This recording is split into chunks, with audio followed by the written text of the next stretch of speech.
देवराज, गुरु बृहस्पति, देवराज इंद्र, देवी इंद्राणी और समस्त देवतागण, अत्यंत कष्टकारक समाचार है। कष्टकारक समाचार? ऐसी क्या अनहोनी हो गई वायुदेव?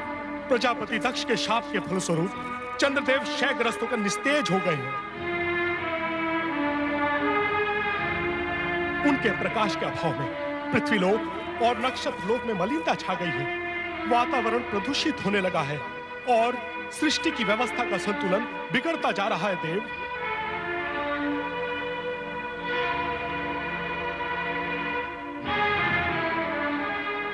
ये तो निसंदेह दुखद समाचार है वायुदेव। यदि शीघ्र इस समस्या के निराकरण हेतु कोई उपाय न किया गया तो चंद्रदेव सदा सदा के लिए निस्तेज हो जाएंगे। पुत्र चंद्र,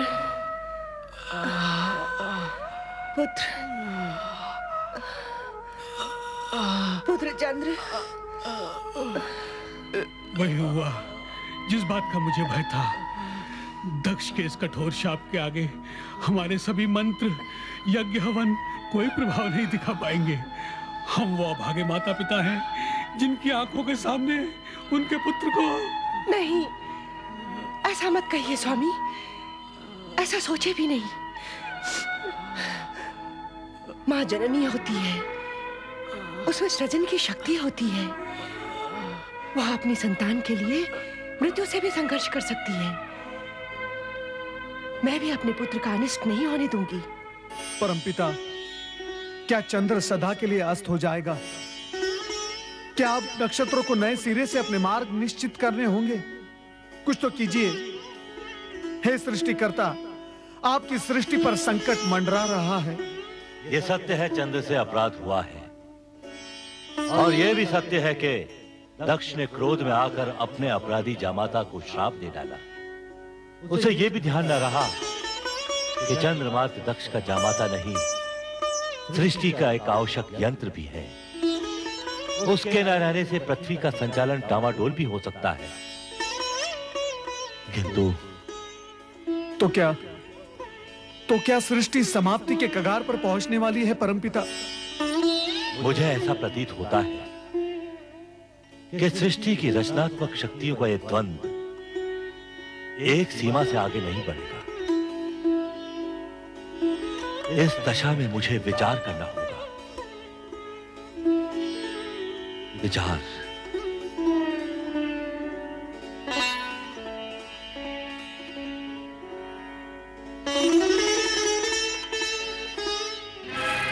देवऋषि, वहां सृष्टि पर विपत्ति के बादल मंडरा रहे हैं और ब्रह्मा जी ध्यान में डूबे हुए हैं। इस समय इनके ध्यान में मात्र सृष्टि की चिंता है देवराज, अन्य कुछ नहीं। परंतु इसमें इतना सोच विचार करने की क्या आवश्यकता है? ब्रह्मा जी को करना होगा कि चंद्र को शाप से मुक्त करने के लिए अपने मानस पुत्र दक्ष को बाध्य करें, अन्यथा सृष्टि में प्रलय हो जाएगी। देवऋषि, प्रलय हो जाएगी। ऐसा नहीं हो सकता देवराज इंद्र, हमें धैर्य से काम लेना होगा। यह हमारी परीक्षा की घड़ी है। भगवान शिवशंकर की कृपा से चंद्र की रक्षा का मार्ग अवश्य मिल जाएगा। हमारा हृदय टूट चुका है माते। कैसे पिता है हमारे, एक हाथ से हमारा कन्यादान करके हमें सौभाग्यवती होने का आशीर्वाद दिया और दूसरे हाथ से छीन भी लिया। माते, उनसे कहो कि हमें पति का प्रेम नहीं, उनकी आयु और हमारा सौभाग्य चाहिए। पिता अपना श्राप लौटा ले और हमें हमारा पति दे दे। वे जैसे भी हैं, हम उनके साथ जीवन निर्वाह करेंगे। तुम्हें कैसे समझाएं पुत्रिया? दिया हुआ श्राप लौटाया नहीं जा सकता, ये असंभव है। हाँ, अब एक आसरा है, भगवान शिव शंकर। वो भक्त वत्सल हैं, भोलेनाथ हैं। यदि उन्हें तुम बहनों पर दया आ गई तो चंद्र को नया जीवन और तुम सबको तुम्हारा सौभाग्य सिंदूर भी मिल सकता है। तुम धैर्य मत छोड़ो अश्विनी, तुम सबकी मनोकामना अवश्य पूरी होगी।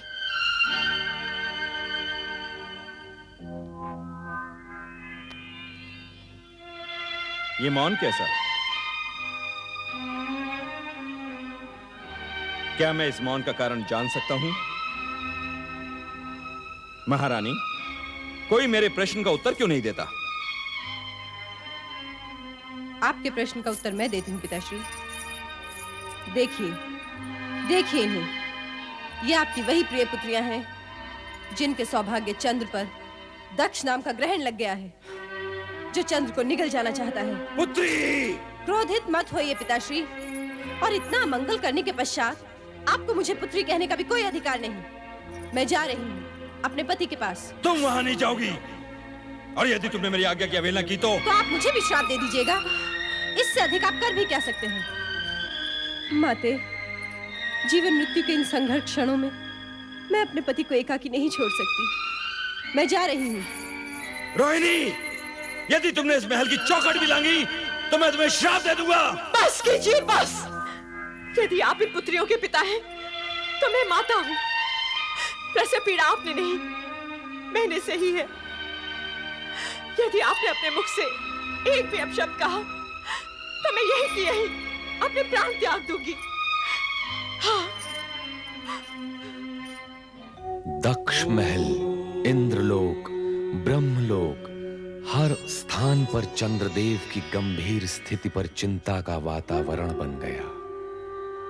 देवर्षि नारद, गुरु बृहस्पति सहित सभी देवगण चंद्र की निरंतर क्षीण होती स्थिति से तनावग्रस्त हो उठे।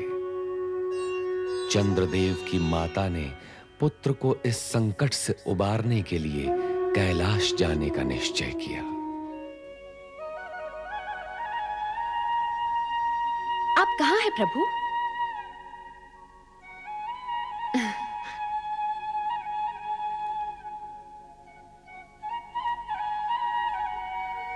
आपके चरणों में मेरी पूजा स्वीकार हो प्रभु। नंदी, भृंगी, शिवगणों, प्रणाम सती माता। सती माता की जय। महादेव यहाँ नहीं है। नंदी, वे कहाँ गए? मैं भी स्वयं चकित हूँ माता। जब भोलेनाथ के दर्शन के लिए मैं आया था तो भोलेनाथ यहाँ पर समाधि में लीन थे। अब पता नहीं कहाँ अदृश्य हो चुके हैं। प्रणाम महादेवी सती। संभवतः आप मुझे जानती नहीं, जानेंगी भी कैसे? आप मुझे प्रथम बार देख रही हैं। आप कौन हैं देवी? हम सब ये जानने के लिए उत्सुक हैं। मैं अत्रि ऋषि की धर्मपत्नी चंद्रदेव की माता अनुसूया हूँ महादेवी सती। महादेव जी और आपके चरणों में प्रणाम करने आई हूँ। आप चंद्रदेव की माता अर्थात मेरी बहनों की सास माता हैं? आपका स्वागत है। आप तो हमारे लिए परम पूज्य हैं। कहाँ है देवाधिदेव महादेव? हम स्वयं आश्चर्यचकित हैं कि वे अचानक कहाँ अदृश्य हो गए। ऐसा लगता है दुर्भाग्य की छाया शीघ्र ही मेरा पीछा नहीं छोड़ेगी। कितनी आशा लेकर आई थी मैं महादेव के दर्शनों के लिए। प्रत्यक्ष अथवा परोक्ष रूप में प्रभु सदाशिव जगत के कण कण में विराजमान है और भक्तों का संकट निवारण करने के लिए तो वे सदा तत्पर रहते हैं। आपके मन में जो है वो कहिए माता, सदाशिव आपकी प्रार्थना अवश्य सुनेंगे। पता नहीं वह कैसी अशुभ घड़ी थी जब दक्ष प्रजापति अपनी पुत्रियों का संबंध हमारे पुत्र चंद्र से करने आए थे। आप कैसी बातें कर रही हैं माता? चंद्र से मेरी बहनों का संबंध तो अटल था। चंद्र से रोहिणी आदि नक्षत्र कन्याओं का विवाह विधि के विधान के अनुसार ही हुआ है और इसे कोई मिथ्या नहीं कर सकता। परंतु विवाह के पश्चात जो भी कुछ हुआ वो निरर्थक कार्य है। सारा संसार जानता है कि मेरा पुत्र चंद्र स्वभाव से चंचल और भावुक है। तुम्हारी सभी बहनों में से रोहिणी ही उसे सबसे अधिक प्रिय है और उसी का परिणाम आज चंद्र भुगत रहा है। क्या हुआ चंद्रदेव को? तुम्हारे पिता दक्ष प्रजापति ने क्रोधित होकर चंद्र को शाप दे डाला है, क्षय रोग से ग्रस्त होने का। अब इस संकट से महादेव के अतिरिक्त हमें और कोई नहीं बचा सकता। पिताश्री, ये आपने क्या कर दिया? अपने ही जामाता को श्राप देकर अपनी पुत्रियों को वैधव्य की काली छाया की ओर ढकेल दिया। किंतु माता,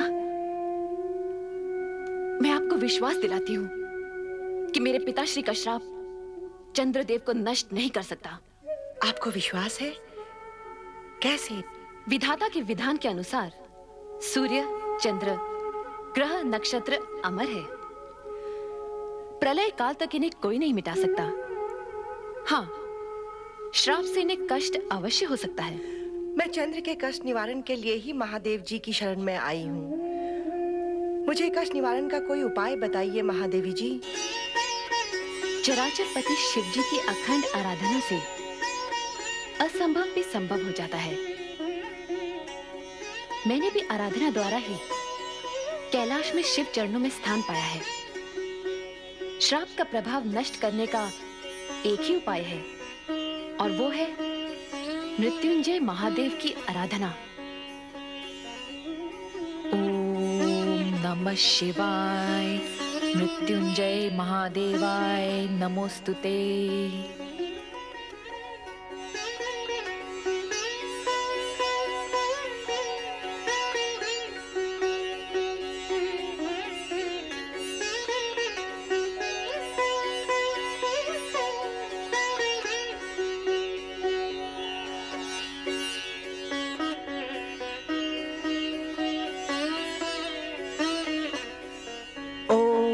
नमः शिवाय, मृत्युंजय महादेवाय नमोस्तुते।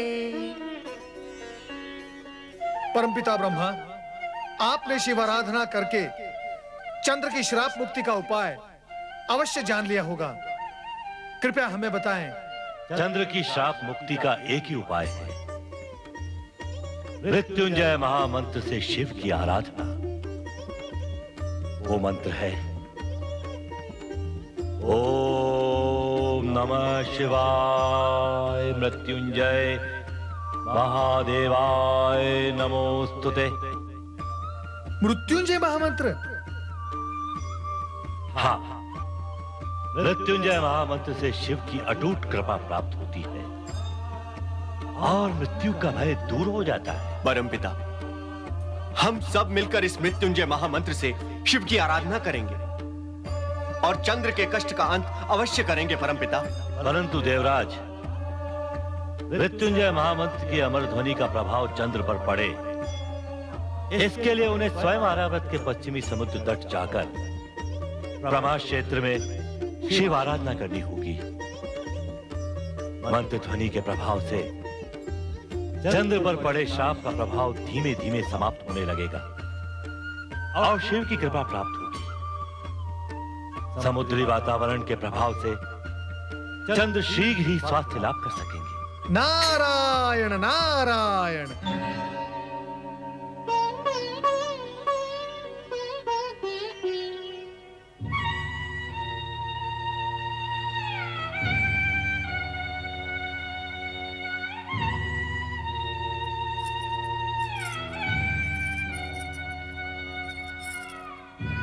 स्वामी, आपकी दुर्दशा मेरे ही कारण हुई है।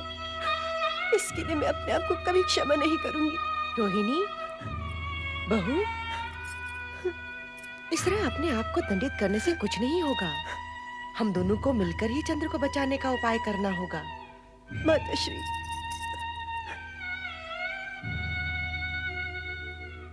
तुम समझती हो मेरे चंद्र की इस दुर्दशा का कारण तुम हो, परंतु यह सत्य नहीं है। तुमने तो सदा ही मेरे चंद्र के हृदय को प्रफुल्लित किया है, उसे सुख दिया है। तुम उसके दुख का कारण कैसे बन सकती हो? माते, मुझे ज्ञात है तुम्हारी बहनों के प्रति उपेक्षा दिखाकर चंद्र ने उचित नहीं किया, परंतु इसके लिए मैं उसे दोषी नहीं समझती हूँ। परंतु माते, सारा दोष मेरा है। ये आप क्या कह रही हैं माते? तुम्हारे पिता दक्ष प्रजापति का प्रस्ताव ही मुझे स्वीकार नहीं करना था, जिसमें उन्होंने अपनी 27 कन्याओं का विवाह मेरे चंद्र के साथ करने की बात कही थी। परंतु आपने और पिताश्री ने तो कहा था कि ये विधाता का अटल विधान है, इसे कोई नहीं बदल सकता। दुर्भाग्य को विधि का अटल विधान बताकर किसी भूल से मुक्ति नहीं पाई जा सकती रोहिणी। भूल तो भूल ही होती है और भूल का परिणाम जाने अनजाने सभी को भुगतना पड़ता है। तो मेरी बहनों की उन आकांक्षाओं का क्या होता? उन्होंने भी तो मेरे समान चंद्रदेव को मन ही मन पति स्वीकार कर लिया था। मन ही मन पति रूप में स्वीकार करने का अर्थ किसी को विवाह के लिए विवश करना नहीं होता है रोहिणी। तुम्हारे पिता दक्ष का कर्तव्य था कि वे इस व्यवस्था को रोक देते, परंतु इस प्रस्ताव को चंद्रदेव ने भी तो चुपचाप स्वीकार कर लिया था। चंद्र के मन की बात का पता लगाना हम माता पिता का कर्तव्य था, जो हमने नहीं किया, और इसी का दंड हम भुगत भी रहे हैं। परंतु पिछली भूलों की बातें करने से कोई लाभ नहीं होगा। जैसे भी हो, हमें चंद्र को इस संकट से उभारना ही होगा। सब कहते हैं कि श्राप को विफल नहीं किया जा सकता, उसका प्रभाव होकर ही रहता है। समझ में नहीं आता अब हम क्या करें। इसी कारण मैं शिव शंकर की शरण में कैलाश गई थी, परंतु दुर्भाग्य से वहां भी मुझे उनके दर्शन नहीं हुए। सती बहन तो वहां आपको अवश्य मिली होंगी। हाँ, उन्हीं का दिया विश्वास लेकर मैं कैलाश से लौटी हूँ। सती ने कहा है, शिव की आराधना कभी व्यर्थ नहीं जाती। चंद्र के प्राण रक्षा हेतु अब हमें शिव की आराधना करनी होगी। यही एकमात्र उपाय है। अवश्य माताश्री, इस आराधना में मैं भी आपके साथ हूँ। बेटी, ओम नमः शिवाय।